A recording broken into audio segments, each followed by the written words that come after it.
Welcome lovers, physics की दुनिया में आप सभी लोगों का स्वागत है। मेरा नाम है अमन कुमार पटेल और मैं आज आपके सामने लेकर के आया हूँ लाइट नाम का चैप्टर। आज मैं इस वीडियो को स्टार्ट करूंगा एकदम फंडामेंटल इंट्रोडक्शन से। इसका मतलब ये है कि आज मैं एकदम बेस से स्टार्ट कर रहा हूँ। As we know that before doing anything, before studying any subject, we should know what is the base of that subject or what is the base of that chapter। तो चलिए light start करते हैं। तो बताइएगा आप लोग, light actually में होती क्या है? लाइट जो है वो एक क्या है, एक तरह से एनर्जी का फॉर्म है। मतलब आप बोल सकते हो एक एनर्जी का स्रोत है, तो it is a form of energy. तो पहली बात तो ये हो गई, हमने पहली बात ये याद कर ली कि जो लाइट है वो एक एनर्जी का फॉर्म है। अब लाइट का सबसे बड़ा उपयोग किस लिए होता है? दूसरों को, लोगों को देखने के लिए। समझ रहे हो ना बात को? हम light is use to see others, मतलब कि हम लोगों को देखने के लिए लाइट का इस्तेमाल करते हैं। तो फिर एक हमारे पास क्वेश्चन ये आता है कि भैया हमने लोगों को देखा क्या? अगर लाइट उस पर पड़ी तो क्या हमने लोगों को देखा क्या? तो नहीं। अब उसका सोल्यूशन देखते हैं। देखो, जैसे मान लो एक क्वेश्चन मैं तुमसे पूछता हूं कि इस दुनिया में, जैसे मान लो मेरे सामने ये डस्टर रखा हुआ है, तो क्या मैं किसको देख पा रहा हूं? क्या मैं डस्टर देख पा, जैसे मैं डस्टर देख रहा हूं, मैं तुमसे पूछा क्या मैं डस्टर को देख पा रहा हूं? तुम बोलोगे हाँ देख पा रहे हैं भैया, आप डस्टर को देख पा रहे हैं। तो जो लोग फिजिक्स नहीं जानते हैं, जो लोग नहीं पढ़े, वो यही बोलेंगे हाँ भैया आपको डस्टर दिखाई दे रहा है, हाँ भैया आपको पेन दिखाई दे रहा है, मार्कर दिखाई दे रहा है, बुक दिखाई दे रही है। लेकिन एक्चुअली में फिजिक्स की दुनिया में ये कोई जगह नहीं है इस चीज की। फिजिक्स में हम ऐसा कभी नहीं बोलेंगे कि हमें डस्टर दिखाई दे रहा है, हमें मार्कर दिखाई दे रहा है। ऐसा आप बोलोगे ना तो भगा देगा, इंटरव्यू लेने वाला आपको भगा देगा। तो अगर मान लीजिए आपसे कोई ऐसा क्रॉस क्वेश्चन करता है कि आपको क्या दिखाई देता है, तो ध्यान दीजिएगा, इस दुनिया में हमें कोई भी चीज दिखाई देती है तो वो हम उसके इमेज को देख सकते हैं, हमें उसकी इमेज दिखाई देती है।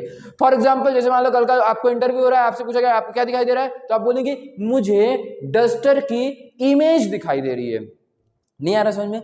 यानी कि इस दुनिया में हम किसी को देख नहीं सकते हैं, हम उसकी इमेज को देख सकते हैं। क्या देख सकते हैं? उसकी इमेज को देख सकते हैं। अब इमेज बनती कैसे है? तो इमेज को देख कैसे पाते हैं? देखो, जैसे मान लो जिस भी चीज को हमें देखना है उस पर लाइट पड़ी होगी पहले, और वो लाइट जो है ना वो रिफ्लेक्ट होकर के हमारी आंखों में आई होगी, तभी हम देख पा रहे हैं। जिसकी लाइट रिफ्लेक्ट होकर के हमारी आंखों में नहीं आएगी ना, हम उसको नहीं देख पाएंगे। नहीं आ रहा समझ में? जिसकी लाइट, जिससे रिफ्लेक्ट होकर के लाइट यदि हमारी आंखों में नहीं आएगी तो हम उसे देख नहीं पाएंगे। तो इस दुनिया में हम किसको देख पाते? जैसे ये बॉक्स रखा हुआ है, मैं किसी अनजान व्यक्ति से पूछूं तो क्या दिखाई दे रहा है बोर्ड में, तो वो बोलेगा बॉक्स दिखाई दे रहा है। लेकिन जो पढ़ा लिखा फिजिक्स जानने वाला व्यक्ति है वो ये बोलेगा मुझे बॉक्स नहीं, बॉक्स की इमेज दिखाई दे रही है। क्या दिखाई दे रही है? इमेज दिखाई दे रही है। यानी कि इस दुनिया में हम इमेज को देख सकते हैं। पहला क्वेश्चन तो ये कंप्लीट हो गया अपना। ठीक है, तो अब हम आगे मूव ऑन करते हैं। ये लाइट हो गया, लाइट का थोड़ा सा फंडामेंटल इंट्रोडक्शन था कि हम किसे देखते हैं, कैसे देखते हैं। तो जैसे मान लीजिए इस बॉक्स को देखना है ना, तो जैसे लाइट है ना, इस पे पड़ेगी लाइट पहले। अब जब इसमें लाइट पड़ी तो ये, जैसे मान लो मैं हूं, कल को मान लो तुम हो, तो ये रिफ्लेक्ट होकर के जब आपकी आंखों में पड़ेगी ना तभी आप देख सकते हो। अगर ये रिफ्लेक्ट होकर लाइट आपकी आंखों में नहीं पड़ेगी ना तो आप इसे देख नहीं सकते हो। ठीक है ना? चलिए अब देखिए स्टार्ट करते हैं अपन। Reflection of light. Reflection of light क्या होता है? तो डाल लीजिए हेडिंग, रिफ्लेक्शन ऑफ लाइट। ये जो वीडियो है बहुत बेसिक है, 8th क्लास के बेसिक से है। देखिए रिफ्लेक्शन ऑफ लाइट में क्या कहता है हमारे पास, अपन जैसे मान लो डाल लेते हैं, हेडिंग डाल लेते हैं reflection of light. Reflection of light. तो रिफ्लेक्शन ऑफ लाइट में क्या होता है? हमारे पास एक पॉलिश सरफेस होती है। ये देखो हमारे पास एक पॉलिश सरफेस है। इस पॉलिश सरफेस में एक्चुअली होता क्या है कि एक रे ऑफ लाइट जो होती है इस पे आके इंसिडेंट होती है। एक रेखा आकर के इस पे इंसिडेंट होना मतलब गिरी। एक रेखा आकर के इस प्लेन सरफेस पर आकर के गिरी, और ये क्या हो गया हमारे पास? एक नॉर्मल बनता है। अब देखो ये जो लाइट है, इस लाइट को क्या बोलते हैं अपन? कौन सी वाली रेखा बोलते हैं? इंसिडेंट रे बोलते हैं। कौन सी रे बोलते हैं बच्चों बताओ? इंसिडेंट रे बोलते हैं। कौन सी रे बोलते हैं? इंसिडेंट रे बोलते हैं। और ये एंगल जो है वो कौन सा एंगल है? ये एंगल जो है वो कौन सा एंगल है? हमारे पास एंगल आई। ये एंगल कौन सा एंगल है? आई। ये एंगल कौन सा है? आई। ये इंसिडेंट रे हो गई और ये एंगल आई हो गई। अब जब ये रिफ्लेक्ट होकर के जाएगी तो इस वाली लाइट को बोलते हैं अपन रिफ्लेक्टेड रे बोलते हैं। कौन सी रे बोलते हैं? Reflected ray. और ये जो एंगल बनता है ना वो आर बनता है। क्या बनता है? आर। तो क्या था हमारे पास? देखो क्या था, एक ये प्लेन सरफेस है, ये इंसिडेंट लाइट हो गई आई, और जब इंसिडेंट लाइट आई ना तो ये क्या हो गया कि इंसिडेंट लाइट आई और इंसिडेंट लाइट चली गई। इंसिडेंट लाइट आई और इंसिडेंट लाइट चली गई। अब ये जो इंसिडेंट लाइट गई है ना, इंसिडेंट लाइट ये जो जैसे देखो ये गई ना तो इसको रिफ्लेक्टेड रे बोल देते हैं। ये आने वाली रेखा हो गई, ये जाने वाली रेखा होगी। और इस वाले इसको आप नॉर्मल बोल सकते हो। ये देखो नॉर्मल, तो ऐसे देखो डायग्राम बन रहा है, देखो समझ में आ रहा है? सीट तो इंसिडेंट रे, रिफ्लेक्टेड रे, ये नॉर्मल हो गया। तो ये जो एंगल बना ना और ये जो एंगल बना, ये एंगल और ये एंगल दोनों क्या होते हैं? बराबर होते हैं। क्या होते हैं? बराबर होते हैं। चलो तो लिखते हैं। अब इसमें अपन लिखते हैं ये कि इसके कुछ लॉ होते। पहले डेफिनेशन लिख सकते हो। डेफिनेशन में आप ये लिख सकते हैं कि when a ray of light, when a ray of light incident on polished surface, incident on polished surface, then it reflect back to same medium, मतलब कि उसी माध्यम में वापस लौट जाती है। इसी रीजन में आई और इसी रीजन में वापस लौट गई। When a ray of light incident on the polished surface, then it reflect back to the same medium. This phenomenon, marker देना, this phenomenon, एक सेकेंड रुक जाओ। This phenomenon is called reflection of light। ठीक है ना, ROL लिख दिया हूं, रिफ्लेक्शन ऑफ लाइट। समझ में आया? जब कभी भी एक रेखा किसी माध्यम में आती है और फिर टकराने के बाद पॉलिश सरफेस से उसी माध्यम में वापस लौट जाती है, उसी को अपन बोलते हैं प्रकाश का परिवर्तन या फिर रिफ्लेक्शन ऑफ लाइट। ये तो आपको समझ में आ गया। अब लॉ की बात करते हैं। चलो देख लिए, लिख लो इसको, जल्दी से लिख लो। लिखने के बाद मैं लॉ की बात करता हूं, ठीक है ना? देखिए चलिए लॉ लिखते हैं। अब loss of reflection of light. अब हम क्या लिखने वाले हैं बच्चों?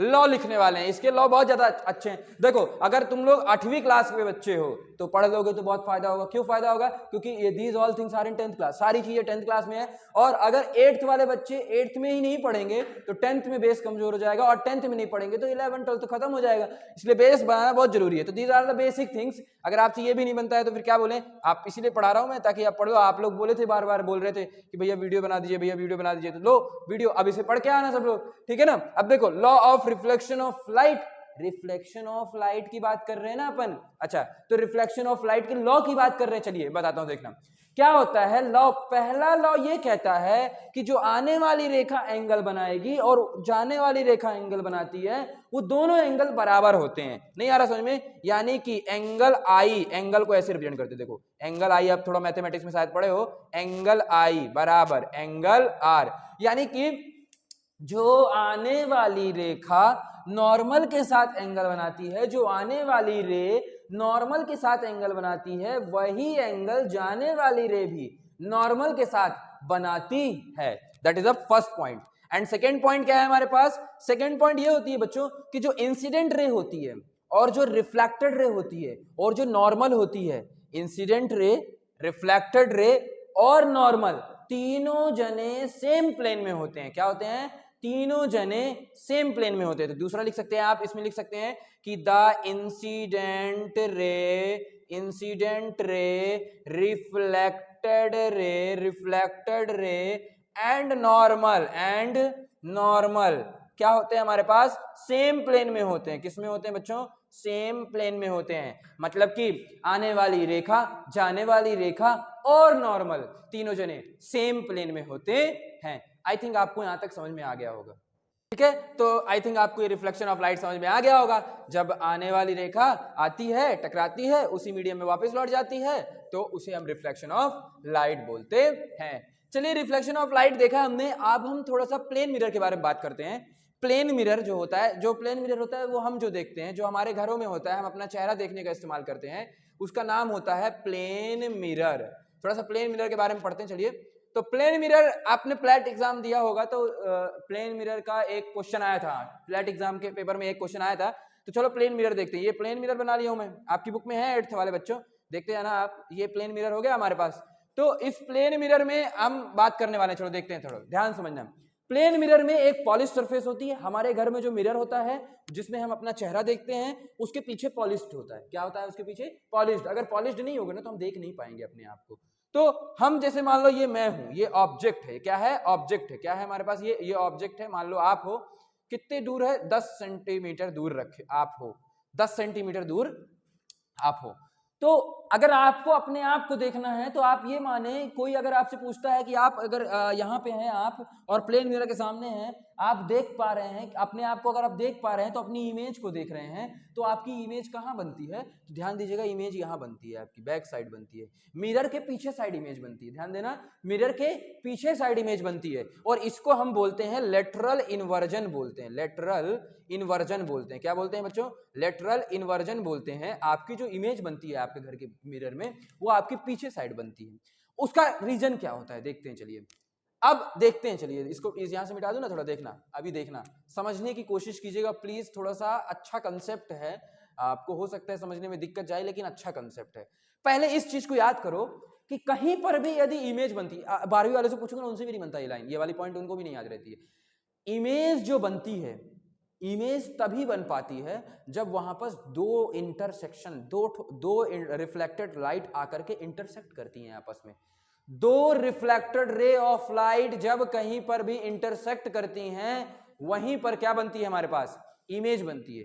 इमेज कहां बनती है? पहले इस पॉइंट को लिखो आप। इमेज जो है वो कहां बनती है? तो इमेज बनती है जहां पर two reflected ray of light, two reflected ray of light meet, है ना। जहां पर दो रिफ्लेक्टेड रे ऑफ लाइट क्या करती हैं? आपस में मिलती हैं, वहीं पर इमेज बनती है। क्या होगा जब वो मिले ही ना? तो इमेज नहीं बनेगी। और अगर मान लो कि दो रिफ्लेक्टेड रे ऑफ लाइट हैं लेकिन इमेज नहीं बन पा रही, तो हम मुझे पीछे साइड मिला करके इमेज बना सकते हैं। चलिए तो स्टार्ट करते हैं, देखते हैं मिरर जो होता है हमारे घर में उसका क्या फिनोमिनन होता है। ये हम हैं, हमसे जो रे ऑफ लाइट निकली वो यहां पे टकराई, इधर साइड भी आकर के इस वाले में टकराई। ये रे ऑफ लाइट है जो टकराई मिरर पे, हमसे निकलने वाली रे ऑफ लाइट ये टकराई। अब हम जानते हैं, अरे ये अभी थोड़ी देर पहले इस चित्र को बनाया था ना, ऐसे बनाया था, ये पॉलिश सरफेस नीचे साइड था, तो रे ऑफ लाइट आई थी, रे ऑफ लाइट आई थी, रे ऑफ लाइट ऐसे आई थी, टकराई थी, फिर वापस चली गई थी, रिफ्लेक्शन ऑफ लाइट। सेम यहाँ पे भी होगा कि ये आई प्लेन मिरर में टकराएगी ना, तो ये ऐसे रिफ्लेक्ट हो जाएगी, और ये वाली लाइट भी क्या हो जाएगी? ऐसे रिफ्लेक्ट हो जाएगी। अब तुम जानते हो कि ये नॉर्मल होगा। अब एंगल आई पे आई थी तो आर पर चली जाएगी, इधर साइड भी अगर एंगल आई पे आई है, ये वाली एंगल आई पे आई है तो एंगल आर पर चली जाएगी। देखो नहीं आ रहा समझ में? बताओ ना यार, कुछ तो कहो, देखो कुछ तो बोलो कि रे ऑफ, दो ठो रे ऑफ लाइट आई, टकराई, और उसमें रिफ्लेक्शन ऑफ लाइट हो गया, यानी कि वो रिफ्लेक्ट हो गई, रिफ्लेक्ट हो गई। अरे भैया आप कुछ देर पहले यही बोल रहे थे कि जब तक दो ठो रिफ्लेक्टेड रे ऑफ लाइट आपस में मिलेंगी नहीं तब तक इमेज नहीं बनेगी। तो मिले यहां, फिर इमेज कैसे बन गई? मेरी फोटो कैसे बन गई? जब मैं अपने चेहरे को देख रहा था तो पीछे साइड फोटो कैसे बन गई? तो देखो ऐसे बन गई, दो रिफ्लेक्टेड रे ऑफ लाइट चली गई, रिफ्लेक्ट हो गई। मैंने बोला ना, अगर ये रिफ्लेक्ट हो जाती हैं, अगर हमें इमेज बनाना होता तो हम पीछे साइड में, ये आगे साइड तो कभी ये दोनों लाइट कभी टकराएंगी आपस में? ये नीचे साइड उधर जा रही है और ये ऊपर साइड जा रही है, कभी टकराएंगी नहीं ना। नहीं टकरा रही ना, तो हम दिमाग लगाएंगे, इनको पीछे साइड मिला देंगे, पीछे साइड इनको मिला देते हैं। ये रूल होता है, it is the one of the best rule कि हम उन्हें पीछे साइड मिला देते हैं। अब देखो यहाँ पे दो रिफ्लेक्टेड रे ऑफ लाइट मिल गई हैं, तो जितनी दूरी, ये 10 सेंटीमीटर ये भी होता है ना। देखो इमेज बन गई ना, this is the image, this is the image. और ये क्या था? ऑब्जेक्ट था, और वो क्या बन गई? इमेज। तो एक पॉइंट नोट डाल के लिखो कि जो प्लेन मिरर होता है, जितने पर ऑब्जेक्ट होता है उतने पर ही उसकी इमेज बनती है। फ्लैट एग्जाम का क्वेश्चन यही था कि अगर मान लीजिए एक ऑब्जेक्ट है 10 सेंटीमीटर दूर रखा हुआ है, तो जो उसकी इमेज होगी वो कितने सेंटीमीटर दूर बनेगी? तो 10 सेंटीमीटर दूर बनेगी, और बिहाइंड द मिरर बनेगी, ये नहीं कि in front of mirror, behind the mirror. समझ गए? तो इसमें नोट डाल के लिख सकते हैं आप, नोट डाल के ये लिख सकते हैं कि इमेज जो होती है, image distance, image distance, image की जो डिस्टेंस होगी वो बराबर होगी ऑब्जेक्ट के डिस्टेंस के, यानी कि जितना दूर इमेज होगा उतना ही दूर आपका क्या होगा, ऑब्जेक्ट होगा। आई थिंक आपको यहां तक समझ में आ गया होगा। चलो जब तक मैं इरेज कर रहा हूं आप लोग क्वेश्चन सोचेंगे। एक बताओ, हमें कोई भी चीज दिखाई क्यों देती है, हमें कोई भी चीज दिखाई क्यों देती है, कि इसलिए दिखाई देती है क्योंकि उस पर रे ऑफ लाइट्स गिरती हैं और रिफ्लेक्ट होने के बाद हमारी आंखों में आती हैं, इसीलिए दिखाई देती है। अगर रिफ्लेक्ट होकर के रे ऑफ लाइट नहीं आएंगी तो हमें वो दिखाई नहीं देगी। चलिए अब हम एक थोड़ा सा एक कॉमन सेंस वाला क्वेश्चन पूछते हैं। देखिए, क्या कभी भी बहुत सारे मल्टीपल रिफ्लेक्शन हो सकते हैं क्या? मल्टीपल रिफ्लेक्शन होने का मतलब होता है कि जैसे मान लो पहले एक बार इस मिरर पे जाके रे ऑफ लाइट गिरी, फिर उससे रिफ्लेक्ट होकर के दूसरे मिरर में गिरी, फिर उससे रिफ्लेक्ट होकर के हमारी आंखों में आई, यानी मल्टीपल रिफ्लेक्शन बोल सकते हो उसे। तो मल्टीपल रिफ्लेक्शन आप कहाँ होता है, आप थोड़ा सा आप इमेजिन करें, आप कुछ दिन आपकी बुक में दिया हुआ है, बुक में भी दिया है और आप जानते भी हैं, नॉर्मली सुनना कि देखो जैसे आप कभी जाते हैं बाल कटवाने जाते हैं, तो बाल कटवाने जाते हैं आपके पीछे की हेयर स्टाइल देखने के लिए आप क्या करते हैं, ऐसे मिरर में देखते हैं आपको सामने दिख जाती है। तो कैसे दिखती है, देखो आपके हेयर से रे ऑफ लाइट पहले जाकर के टकराती किस वाले पे है, पीछे वाले मिरर पे है। पहले टकराती किस वाले मिरर पर है, पीछे वाले मिरर पर है। अब पीछे वाले मिरर से टकरा करके रिफ्लेक्ट होकर के वो आती है रे ऑफ लाइट सामने वाले मिरर पर, फिर सामने वाले मिरर से टकरा करके आपकी आंखों में आती है। इसका मतलब ये है कि जो रे ऑफ लाइट होती है ना, उसका मल्टीपल रिफ्लेक्शन हो सकता है, वो कई बार रिफ्लेक्ट हो सकती है। थोड़ा सा नहीं आ रहा समझ में? देखो क्या होता है कि जैसे आप बैठे हो, जैसे मान लो कुर्सी लिए हो, आप कुर्सी में लिए हो और बैठे हो, आप पीछे साइड आप देख रहे हो, तो जो आपके बालों से रे ऑफ लाइट निकल करके पीछे वाले मिरर पे इस वाले पर टकराई, इस वाले मिरर पर, और फिर जब इस वाले पीछे वाले मिरर पर टकराई तो वो टकराने के बाद रे ऑफ लाइट कहाँ, हमारी आंखों में तो पीछे आंख तो है नहीं कि आंखों में आ जाएंगे दिख जाएगा, तो ये रे ऑफ लाइट क्या करती है, फिर सामने वाले मिरर पर टकराती है, फिर जब सामने वाले मिरर पर टकराती है तो फिर हमारी आंखों में आती है, यानी multiple reflection is possible, multiple reflection is possible. समझ गए? फिर एक और बेस्ट एग्जांपल बताता हूं, देखना। पेरिस्कोप नाम का शब्द होता है, पेरिस्कोप। पेरिस्कोप एक ऐसा इंस्ट्रूमेंट होता है जो जासूस लोग इस्तेमाल करते हैं, या फिर हम बोल सकते हैं इंडियन आर्मी वाले इस्तेमाल करते हैं। अब देखो जैसे पाकिस्तान वाले सोचते हैं कि जाएंगे हमला करेंगे, सबमरीन में जाएंगे, सबमरीन समुद्र के अंदर से हमला करेंगे या फिर बॉर्डर में हमला करेंगे, देखेंगे तो इंडिया वाले जान नहीं पाएंगे। लेकिन इंडिया वाले क्या करते हैं ना, इंडिया वाले ये करते हैं, देखो पेरिस्कोप का इस्तेमाल करते हैं। पेरिस्कोप ऐसा होता है, देखना है, पेरिस्कोप ऐसा होता है, ये है periscope, this is the periscope. अब जैसे मान लो यहाँ बालू है, यहाँ बालू का ढेर है, यहाँ बालू का ढेर है। अब इंडिया वाला व्यक्ति जो है ना, वो यहाँ बैठा हुआ है, यहाँ से देखना चाहता है गतिविधियां, तो कैसे देखते हैं, यहाँ ये पाकिस्तान है, ये पाकिस्तान गधे लोग हैं, ये गधे पाकिस्तान वाले गधे, तो ये गधे, ये पाकिस्तान वाले लोग हैं, गधे लोग हैं। अब ये गधे लोग यहाँ बैठे हुए हैं, ये नहीं जानते हैं कि इंडिया वाले हमें देख रहे हैं। कैसे देख रहे हैं, देखो इंडिया वालों ने क्या किया, पेरिस्कोप बनाया, पेरिस्कोप का निर्माण किया। जब यहाँ से यहाँ पे एक मिरर लगा दिया, एक प्लेन मिरर यहाँ पे लगा दिया, और जब तो रे ऑफ लाइट यहाँ पे आई, और रे ऑफ लाइट आने के बाद यहाँ से रिफ्लेक्ट हो गई। फिर एक प्लेन मिरर उन्होंने दिमाग लगा के यहाँ बना दिया, तो जब ये रे ऑफ लाइट यहाँ रिफ्लेक्ट, यहाँ पड़ी, फिर रिफ्लेक्ट हो जाएंगी, तो फिर इनकी आंखों में आ जाएंगी। तो यहाँ से जो रे ऑफ लाइट निकल रही थी, पाकिस्तान से जो रे ऑफ लाइट निकल रही थी, पाकिस्तान के बॉर्डर से जो रे ऑफ लाइट निकल रही थी, वो पहले इस वाले मिरर पर टकराई, अब फिर इस मिरर से टकराने के बाद इनका रिफ्लेक्शन हो गया, तो फिर इस मिरर पर टकराई, और इस मिरर से टकराने के बाद वो हमें आंखों में आ गई। तो इससे हुआ कि हम यहाँ की चीजें यहाँ से देख पा रहे हैं। नहीं आ रहा समझ में? यहाँ की चीजें यहाँ देख पा रहे हैं। That is the what is this is the periscope and it shows that multiple reflection is possible. ये भी दूसरा एग्जांपल है मल्टीपल रिफ्लेक्शन का, होते हैं कि नहीं होते। नहीं आ रहा समझ में? ये बेस्ट एग्जांपल माना जाता है, इंटरव्यू वगैरह में ज्यादातर यही पूछा जाता है। पेरिस्कोप में 2 प्लेन मिरर होते हैं, उनमें 2 बार रिफ्लेक्शन होता है और हमारी आंखों तक दिखाई देता है। आई थिंक आपको यहां तक समझ में आ गया होगा।